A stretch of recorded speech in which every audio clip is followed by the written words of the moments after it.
It's Friday, September 12th, 2025, and this is the Washington Times front page. Thanks for joining us. I'm George Gerbo.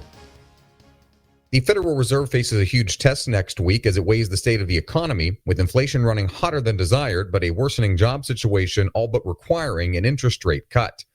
Tom Howe reports the government said that consumer prices rose 0.4% in August and 2.9% on a yearly basis.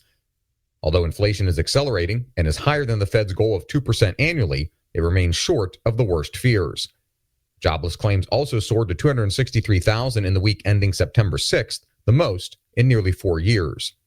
Economists said the situation will force the central bank to overcome its months-long fear of tariff-induced inflation and cut rates at its meeting next week to jumpstart the economy. Tributes continue to pour in for Charlie Kirk after he was assassinated on the campus of Utah Valley University.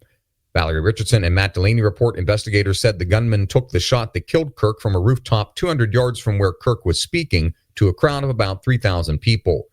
The man was wearing dark jeans and a dark baseball cap with dark sunglasses. He appeared to be wearing a backpack as he walked up a flight of stairs in the building from where the shots were fired. Kirk was known for giving speeches at universities, churches, and conservative gatherings, and co-founding Turning Point USA, a leading conservative youth organization. The organization added Turning Point Academy, an education initiative, in 2006, and Turning Point Faith in 2021.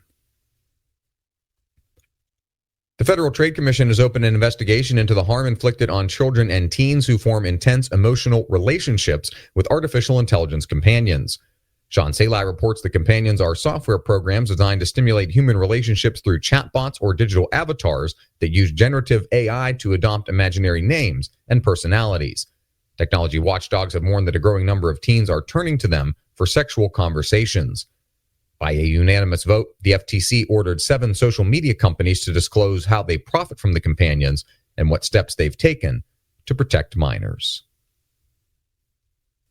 And finally, a new European Union initiative is seeking to stop the spread of disinformation and misinformation. Joseph Hammond reports the proposed European Center for Democratic Resilience, championed by European Commission President Ursula von der Leyen, is being sold as a bulwark against Russian influence campaigns. She pledged that the next EU budget would include funding for the anti-disinformation effort and similar media initiatives, particularly for those living in news deserts. Proponents argue that a European-wide approach is necessary to counter an increasingly sophisticated challenge. Critics acknowledge the serious threat posed by Russian disinformation, but many worry that the initiative will do more harm than good. Find all today's front page stories at WashingtonTimes.com/front page or on the Washington Times app, and find us wherever you get your podcasts. You can also find us on social media at Wash Times for breaking news, sports, commentary, and more. For the Washington Times, I'm George Gerbo.